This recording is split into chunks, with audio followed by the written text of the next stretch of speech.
Jeremiah Smith isn't your typical freshman, and we witnessed that during his debut in the shoe.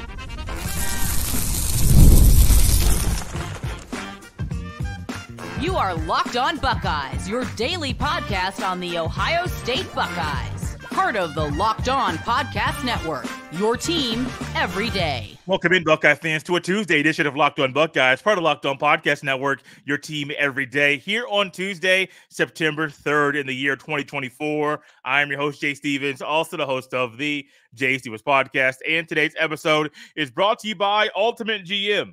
Ultimate College Football HC is a brand new mobile game that is completely free, has no ads, and 100% playable offline. Use the promo code LOCKEDONCFB, all caps, inside the game store to receive a free boost to your program. Begin your coaching legacy today. I hope you, your family, your friends, or whoever you spent your Labor Day with enjoyed it. Maybe some of you had to work on Labor Day, and I hope you enjoyed that extra money that you got on that day as well. Whatever you did, wherever you are, I hope you enjoyed the holiday just a day ago. And during the holiday, I was reminiscing and thinking about Ohio State's debut in 2024, thinking about some of the highlights of things that stick out in my mind because they were that amazing and they made that much of an imprint in my mind. And when I do all of that on a Monday, sometimes one player or numerous plays that one player made, they're in my head consistently, and that's Jeremiah Smith. His debut in the shoe was a lot of fun to watch, and that young man shined. We all have heard all offseason, even the day before the debut for Jeremiah Smith, we heard he's different. He's more mature. He carries himself different. He's physically different. All of the things Brian Smith has said, Locked On's recruiting analyst, and other people have said about Jeremiah Smith, they're all true. And we're not just saying it's true because of what they said. We are saying it's true because we have seen it with our own eyes. On Saturday, 6 catches, 92 receiving yards, 2 receiving touchdowns in his debut in college football. Think about how many guys you have seen play college football that in their debut, maybe they didn't have 6 receptions or almost 100 receiving yards. Did they have 2 touchdowns? Let's just start there. Maybe it's 2 catches, 2 touchdowns, and 20 yards, whatever the numbers are. Most guys don't even score 2 times in their debut, not just as a freshman, just in general. He's so much fun to watch, and I'm still thinking about that play on 3rd down. He's lined up on the right side of the field. Will Howard takes the snap. I believe he had to elude a couple tacklers on this 3rd down. Some guys that on his front side rushed in, and he had to elude them. Did a phenomenal job of that, too. We're going to talk about Will Howard later in the show. But Will Howard had to scramble a little bit, move to his right. And one thing receivers know, every level, if it's 1st down, one thing you need to do is get past the 1st down marker and make sure when you catch the ball, if it's thrown to you, that you're past the 1st down marker. This isn't just Jay's 101 of football or level 501. This is elementary stuff. On 1st down, if you're a receiver, your route must go past the line of scrimmage. Now, granted, there are some times that coaches call certain things which I don't agree with. However, sometimes those things happen. Anyways, when Jeremiah Smith on this play, he got past the line of scrimmage. He was actually a few yards past the line of scrimmage on the right sideline now. At the time when the ball was thrown, Jeremiah Smith was a few yards away from the corner, which is great. You got separation from the corner. You're in a spot where you know you can catch the ball. You have 2 feet down, so there's no question that, hey, if he has to make an acrobatic catch, maybe before he was just off balance and didn't have his feet right, and all of a sudden it's an incomplete pass because no feet got down. He had both feet down. Will Howard throws the ball to where only Jeremiah Smith can catch it. He catches the ball, 1st down, let's move the chains. Then there was a touchdown. Now, I don't know the sequence about if one catch was before the other, but Jeremiah Smith had a touchdown pass on the left side. Now we're on the red zone. Going in, Buckeyes about to score, which they did because Jeremiah Smith caught the touchdown pass. On Saturday, I watched a lot of football just like you did, and as I'm watching ball, I'm looking at quarterback play, looking at O-line play. Every now and then, the O-line blocks well. Maybe if they don't, the quarterback has to make a heroic play, and I am just marveling at, man, it's an amazing throw. Man, that's a good throw. Got to give credit to where credit is due. I started watching on Saturday, Penn State, West Virginia, and I actually tweeted this out. Drew Aller made an amazing throw. Threw a dot, y'all. Threw a dot for a touchdown. And I'm thinking, oh, Drew Aller, you came to play this year. You've been making some strides to be a better quarterback. And he did that. Well, Will Howard threw a dot. he came to college football in this year to play football, play big boy football. He threw the right throw to Jeremiah Smith. Now, here's the thing Jeremiah Smith did. He not only knew his route, he knew how to use his body to be a shield between the defender and the ball, but also he knew when to extend and to make sure that the defender could not get to the ball. It's also helpful when your quarterback puts it in a place that either you catch the ball or it's an incomplete pass. Kudos to Will Howard for the throw. Kudos to Jeremiah Smith. He just mentally is more prepared. Even though he's physically ready and he has a trace to be a great quarterback, he's mentally more mature than others, which is why in these times, these are plays that sometimes seasoned vets at receiver, 4, 5, 6-year wide receivers in college football, they don't make those plays. This young man is making them in game number 1. Someone else who was made a big impact over the weekend was another wide receiver in Brandon Ennis. And I've heard people say that Ohio State's going to have someone return a punt this year. I listened to Jeremy Birmingham on the podcast, and he ends up saying, Brandon Ennis is going to return a punt return this year. And I believe Brandon Ennis should return punts all year long. Don't rotate. Don't do none of that stuff. Just let that man get back there and let him cook. Well, what we saw on Saturday was that Brandon Ennis is the guy to just run. He's just special. He's different. He's that electric with the ball in his hand within open space. So if you think, hey, should Caleb Downs, should Emeka Egbuka, they're all capable. Like, I would not be upset if Caleb Downs returned a punt this year or kind of split time between Ennis and Downs. I mean, Ennis was a little bit tired and he didn't want to, and they said they pulled him a little bit, put Downs out there.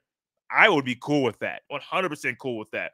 But what we saw on Saturday from Ennis is what a lot of Ohio State fans have wanted to see for a very long time. Somebody back that you realize and you see it doesn't take you very long to realize they can get things done via the return game. Ohio State fans, I am one of them, thirsty, very thirsty for an elite guy at returner. We see guys all over the place that can do certain things, that can occasionally get hot. Yeah, you don't want a guy that as soon as the ball gets in his hands, he's electric enough to skedaddle on the pay dirt. That's Brandon Ennis. So I'm very happy that Ennis is returning punts. I know Emeka Egbuka can do it too. Downs can do it too. Kojo Antwi, who played on Saturday, and I think it was a 5th or 6th receiver as far as 5th most or 6th most snaps at receiver. He can do it. But just let the sophomore do his thing. Let Brandon Ennis get loose, and the rest will be a whole lot of fun to watch. Jeremiah Smith's debut in the Buckeye uniform was fun. A lot of it fun to watch, but it was really enjoyable to see Brandon Ennis deep returning punts for the Ohio State Buckeyes. It was fun to dive into and look at Jeremiah Smith in his debut in the Scarlet and Gray. What about going a little bit deeper on Will Howard's performance? We're doing that next. This episode is brought to you by Ultimate College Football HC. Hey, Locked on Buckeyes fans, I want to take a moment to give you a heads up on a brand new mobile game that I think you are going to love as much as I do. Ultimate College Football HC. In this amazing game and simulation, you get to step into the shoes of a head coach and lead your college football program to glory. From recruiting players and hiring coaching staff to overseeing training camps and handling school scholarships, you control every crucial detail of your program. It's all in your hands. And here's what I really love about the game. You are responsible for calling offensive plays during the games. Your strategy will not only determine the success of your football season, but will shape the future and legacy of your program. To download the game, just visit ultimate-cfb.com or look it up on the app stores. Ultimate College Football HC. Begin your coaching legacy today. College football is back, and it's not too late to catch up before we get into mid-season form. SEC, ACC, Big 10, Big 12. You can get it all from Locked On's stable of Locked On College experts by subscribing to the Locked On College Football Podcast. Who has a chance to make the playoff? What teams will cause chaos in their new conferences? Everything you need to know all in one place. Be sure to follow and subscribe to the Locked On College Football Podcast, part of the Locked On Podcast Network, your team every day. Will Howard's debut in the Scarlet and Gray was one that was highly anticipated. We have been waiting for it. We have been looking forward to it. Everyone was waiting to see what Will Howard will do. Would he be throwing for 400 yards and 5 touchdowns, or would he be a guy that skedaddles for 100-plus yards on the ground and 3 rushing touchdowns of his own? Would he be that guy, or would he just simply stay within the confines of what Chip Kelly wants him to do in the offense? That's exactly what he did. He didn't do all of the super amazing or heroic things. Also, one, Ohio State doesn't need him to do that this year. But 2, they play in Akron. If Ohio State needed Will Howard to be heroic in a game, in the first game of the year, or maybe last game of the year against Akron, don't matter where the game was played, it's Akron. Ohio State should blow them out every time they play. And Will Howard over the weekend, the numbers, they tell a story.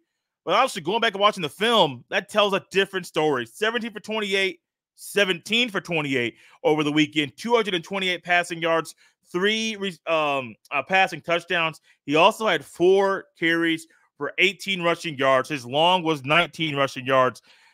Will Howard, man, let me just kind of get some stuff off my chest. I am not really upset at his performance because I wasn't really expecting anything different. Now, will he probably average between 250 to 275 receiving passing yards this year? Probably. I would not expect him to average. If he went between 275 to 300, that would be something that may be doable, but I wouldn't expect anything more than that, honestly. 300 maybe being the max passing yards he might average in a game this year, because he's going to be someone you're probably going to get about 20 to 30 rushing yards a game, probably going to get between 250 to 275 passing yards a game, 2, maybe 3 passing touchdowns, because that's all the Buckeyes need. And I think that showed up in the game plan on Saturday. And once he got his feet under him, once he kind of got comfortable, you saw the confidence in the footwork. You saw the confidence in the throws. You saw the things that you would want from a guy who just needs to be a guy this year. That's Will Howard. Now, if Will Howard was needed to do CJ Stroud-esque things in game number 1, like Stroud did against Georgia during his final game in college football, that'd be a whole lot different. Or if they need a Justin Fields type play when the Buckeyes blew out the Clemson Tigers in that playoff game, that would be a little bit different too. They don't need that. Now, Akron's defense was better than you might think. Up front, in the secondary, they were different. They made things weren't as smooth for Ohio State's offense as you might want them to. Here's something to think about when it comes to Will Howard. Was his performance amazing? No. Was it okay to get by? Yes. But also think about this. Will Howard, now the center he was working with was the same center he was working with all offseason, but the right guard fluctuated. There was movement there all offseason, really all summer, even going into the spring. Left guard, that was a shift. Now, maybe they knew this a few weeks ago that Donovan Jackson wouldn't play, but that was a late shift because Donovan Jackson was unable to play. So when you have Austin Saravel, who didn't play last year, now you're starting left guard, who was still a backup. You got Seth McLaughlin, who's a newcomer, playing his first game in the Scarlet and Gray, just like Will Howard is. And then you got Tigger Shabola starting his first game ever in college football at right guard. You're probably going to expect, and you should, some issues on the interior of the offensive line. And if a quarterback wants one thing to be sound for him in the pass protection game, just in the game in general, is that the interior of the offensive line just is solid all game long. One hiccup here, 2 hiccups here could lead to 10 or 12. And what does that do? That could present a disaster for the quarterback. Well, that was something we saw early on. The offensive line had some struggles, and those are things that we probably should have expected. Now, once those struggles kind of got ironed out and the wrinkles were not wrinkles, they were just smooth sailing along, you saw Will Howard in the offensive line. Offensive line got better, Will Howard got better, and everybody had more confidence. That's what you want. Yeah, he found an easy target. Honestly, he could have had an early touchdown with Jeremiah Smith. But Jeremiah Smith did not drop that first quick screen, quick pass within the first minute of the game. Probably could have gone 50 or 60 yards to pay dirt. Imagine your first minute of the game scoring your first touchdown because, well, Chip Kelly trusts you enough, the quarterback trusts you enough, and everybody says, "Hey, Jeremiah, let's get you your first touchdown early." And that thing actually happens. Unfortunately, it didn't. So the numbers could actually be a little bit higher, closer to 300 passing yards, which I wouldn't be shocked if it was 275 to 300 passing yards he averages for the season, but 250 to 275 is probably where it'll be because the run game will get better. Everyone's looking for the run game. Everybody's curious about what's going to happen. Quinshon Judkins in his debut, just like anybody, if I was playing my first game in the shoe or if you were playing your first game in the shoe, everybody's going to have game one jitters. If you're playing if you played multiple games in the shoe, but then all of a sudden it's your new season number 3, or maybe it's your final year in college football, you're going to have some jitters too. And Quinshon Judkins had them. James Peoples had them. Seth McLaughlin had them. All of these newcomers, they had them. But what did you find? Some took you a little bit of time to figure things out. Judkins is a very patient runner, and so there was times when you got to see the view from like the view camera facing the back of the offense. What did you find? I know there's one play to the right side. He had to wait a little bit for the block to open up and for a guy to for the hole to open up before someone to get blocked. And when he did, he skedaddled through the line and into the second level of the defense. James Peoples, though, I had been saying that he'd be comfortable in a backup role. Did I expect him to do this? Now, he didn't have many touches. He scored his first touchdown, but he didn't look like someone that was a little iffy, had a few issues. Now, I believe he had some ball security issues, which, okay, that might happen, but it's game one. Luckily, it's not a conference game. It's a game against a MAC school, so there's a luxury there. But for these newcomers here, Will Howard, Quinshon Judkins, James Peoples, Seth McLaughlin, they all had performances that they got better throughout. First play, second play, third play was not like the end of their time on the field on Saturday. So they're able to get better throughout the day. But also, let's keep this in mind. It's game one. It's against Akron. For the offensive line, I do expect, assuming that Donovan Jackson's able to practice this week, Donovan Jackson starts at left guard. You get McLaughlin back at center. Would it shock me if they try to use a little bit of Carson Hinsman at right guard? No. Now, he played a little bit on Saturday in a backup role. But would it shock me if they said, oh, Hinsman, let's go to right guard. Tegra, you come off a little bit, be a backup. And they use that right guard spot, have a battle there, have it go into the regular season, just like they did last year with the quarterbacks. It wouldn't shock me because you can do this, but keep this in mind about this year's schedule. You got Akron, you got Western Michigan, and then a bye week, which allows Ohio State's coaches to evaluate film, let's just say, of these two guys. And if they see that, hey, Tegra, you had yours, Hinsman, you had yours, Hinsman, yours is also against better competition, and you played better against the competition than Tegra did against that lesser competition, and they say, oh, Hinsman, this is your job, not Tegra's, that would not shock me. And also, that might be the best thing for the offensive line to be the best it can be this year. Ohio State's defense started this year off with a bang, and it wouldn't shock me if they continue to get better and get better and get better and start steamrolling multiple opponents this season. This episode is brought to you by 5 Hour Energy. Grab a 5 Hour Energy shot to stay alert, to watch all your favorite games, or if you stayed up to see that intense overtime game. Take a 5 Hour Energy shot in the morning so you can start your day with zero sugar and a convenient portable size. It's the perfect pick-me-up for getting stuff done. The 5 Hour Energy website has flavors galore, like watermelon, tropical burst, grape, berry, and more. There's a flavor for everyone. On the site, you even have the option to build your own 12-pack or 24-pack. You choose the flavors, and it's delivered right to your door. If you go to 5hourenergy.com, that is the number 5hourenergy.com, and get the 5 Hour Energy product today, you can use my promo code LOCKEDONCFB to receive 20% off your order. This offer is only valid until September 30th on one order and cannot be used with other promotions. The code is not good on subscription orders. Go to 5hourenergy.com today. If you would like to become a Locked On Buckeyes insider and get the insider text daily, click the link in the show notes to join this fun group to be a part of. So Ohio State's defense it's probably going to be one of the best in the country. And when you have that already being said about you in the preseason in August leading up to the start of the season, or during spring practice, or when all the guys last year in the winter, earlier this year in the winter, January, February, decided to stay in Columbus, when that is being said about you and all those things are true, sometimes it's hard to live up to the hype. Sometimes it's very difficult to know the hype, hear the hype, sometimes not feel the hype, but also it's hard to live up to it. Because one, sometimes you don't want to feel all the hype because feeling it can mess you up. But also, you want to make sure you can live up to it because you want to be great. You want to be the best you can be. And Ohio State's defense over the weekend, my goodness, were a lot of fun to watch. 5 sacks, 10 tackles for loss, 3 pass breakups. They forced 3 turnovers. They scored 2 times. They scored more touchdowns than Akron.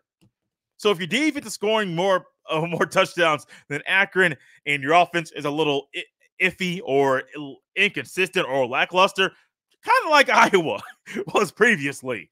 Not saying Iowa's going to be that this year, but that's kind of what it would be. Now, I do think Ohio State's defense will be better than Iowa's this year. And if you're opening up the season with 5 sacks, 10 TFLs, and the rest of the numbers, that's pretty good. That is pretty good. Now, by the numbers, I went back and tried to compare the start of this season versus the start, well, not the start of last year, but comparing Ohio State's first game this year to the first Group of 5 opponent that Ohio State played last year, which was Western Kentucky. That was also in game number 3. So by game number 3, Ohio State's defense would be better, but also Western Kentucky would be better. They also had Austin Reed, the quarterback at Western Kentucky, and I forget the receiver they had that was really good, but they had some weapons there. They had more weapons than Akron did on Akron's offense. But last year, Ohio State had 2 sacks against Western Kentucky, 9 tackles for loss, 6 pass breakups, and 1 touchdown. That was a pick 6 via Jermaine Matthews Jr. I believe it was 56 yards up the left sideline. That man, I was at the game. That man caught that ball, and I literally stood up and said, "There you go, freshman. There you go, freshman." I mean, I was loud. And my wife was sitting next to me like, and she knows how I get, so no surprise. But she was asking who it was, Jermaine Matthews, and I said, "Oh yeah, he's a freshman. He's just getting his feet wet in college football, and he's making plays like this. He'll be a lot of fun to watch." So I also went back and tried to compare, not so much compare, but see how Ohio State did versus Indiana last year, who is a Big Ten opponent, but the Buckeyes played IU in game 1 last year. So last year against IU, Ohio State gave up 82 passing yards, 0 passing touchdowns, 72 rushing yards, 0 rushing touchdowns.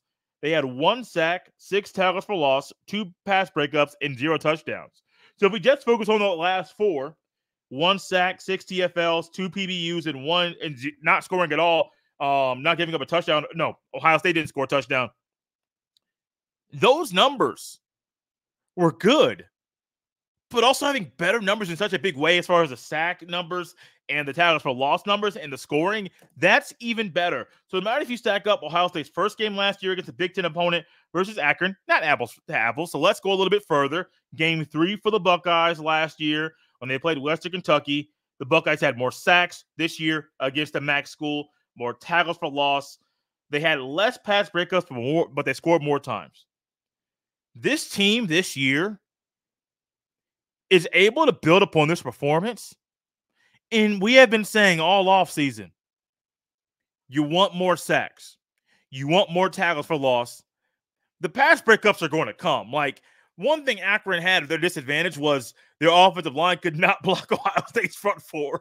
And Ohio State had Downs flying in, had Hicks flying in, had Arvels Reese flying in, had a Ransom. I mean, they had all these guys just flying all over the place. And so it never really allowed Akron to get up to speed or up to par as far as what they wanted to do offensively because they just couldn't get comfortable. That's a part of the game. And so it's very hard to say, oh, like Akron was on the P's and Q's. No, Akron was running for the life. I mean, you saw Ben Finley after the game or maybe during the game. Homie needed an ice bath. Why? Because Ohio State's front, even if it was just the front 4, was making that man feel them every time they were in the backfield. Jack Sawyer had a few monster hits on him. I think he got flagged for 1. It happens. Not good for you, but it happens. But that aggressive nature that Ohio State wants, that Larry Johnson wants from the front four, that Jim Knowles wants from the front four, that aggressiveness we're seeing right now, and it's a whole lot of fun to watch. It's a ton of fun to watch. So if you're like me and you love college football, well, let's go a little bit further. All of us love Ohio State football. You want your defense to open a year like this. Only giving up 47 rushing yards, less than 200 passing yards, and now giving up a touchdown to the opposition. That's what you want your defense to open up the season with. That word elite defense or elite has been thrown around to describe Ohio State's defense for quite a long time. I have said it. You maybe have said it. People on shows all around the country have said Ohio State's defense is going to be elite this year. Well, hearing you're going to be elite doesn't make you elite. You got to play and make your play, show everybody you're elite. And Ohio State's defense, it was elite last year, and that's trickling into 2024. And the aggressive nature we saw, the aggressive play, the guy flying all around the field, flying to the backfield, making sure everybody that had the ball for Akron felt the pads of the Ohio State Buckeyes. That's what you want. So, yeah, Ohio State, they're hearing that they're going to be elite, but they're playing like an elite defense in week 1. That should translate to week 2, week 3, which is an off week, week 4 and beyond. Ohio State's team this year is going to be a lot of fun to watch. You got Jeremiah Smith, you got Brandon Ennis, you got Will Howard, you got Judkins, you got Peoples, you got McLaughlin. You got everybody to play defense for the Buckeyes. They're going to make this year a whole lot of fun to watch, and it's why Ohio State, the 2024 campaign, should be very special. Thank you for making Locked On Buckeyes your first listen today. Now go check out the Locked On College Football Podcast. From NIL deals to never-ending conference realignment rumors, Spencer McLaughlin gets you ready for an exciting season on the gridiron. You can find the link to Locked On College Football in the description so you don't need to search. Part of the Locked On Podcast Network, your team every day. Don't forget to go look at the show notes and click the link to become a Locked On Buckeyes insider. You will get daily text from yours truly about Ohio State sent right to your phone, and you can even communicate back and forth with me as well. Get text during the game, after the game, post game, all about Ohio State, all centered around our show, all centered around the things you want to talk about every single day. You can follow me on Twitter at jstevens07. Send every email to jstevens317@gmail.com. We're out of here on a Tuesday. We'll see you next time.